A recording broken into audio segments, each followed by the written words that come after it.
आज की कहानी एक ऐसे लड़के की कहानी है जो अपने लक्ष्य की ओर आगे बढ़ने के लिए अपने अकेलेपन को एक सुनहरा अवसर बनाता है।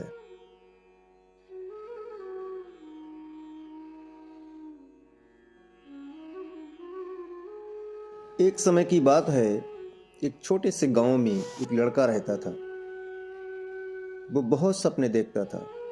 उसके अंदर अपने लक्ष्य को पाने का एक जुनून था, परंतु उसके पास न कोई साथी था, न कोई गाइड करने वाला।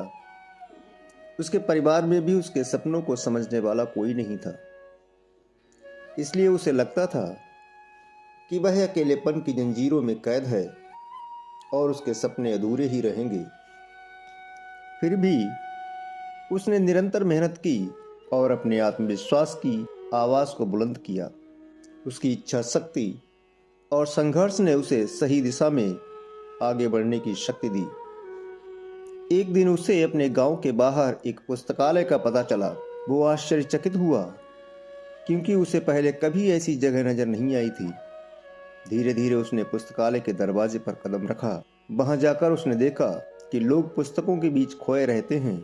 वहां की शांतिपूर्णता और ज्ञान के वातावरण ने उसे संतुष्ट कर दिया। अब उसने निर्णय लिया कि वो पुस्तकालय में समय बिताएगा। धीरे धीरे वो पुस्तकालय की विभिन्न किताबों को पढ़ने लगा और नई दुनिया की खोज में निकल पड़ा। दिन बीतने के साथ साथ उसका ज्ञान बढ़ता गया और वो अच्छे लेखकों और दर्शकों के साथ रिश्ते बनाने लगा। इसी के साथ उसने लिखने का भी मन बना लिया।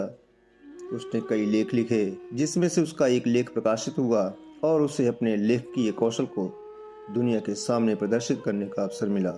वो लड़का जिसने कभी अकेलेपन को एक रुकावट समझा था, अब एक प्रेरणादायक उदाहरण बन गया।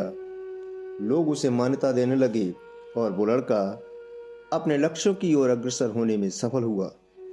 इस कहानी से हमें सीख मिलती है कि हम संयम, समर्पण और मेहनत के द्वारा अपने अकेलेपन को एक स्वर्ण अवसर बनाकर लक्ष्य की प्राप्ति की ओर बढ़ सकते हैं।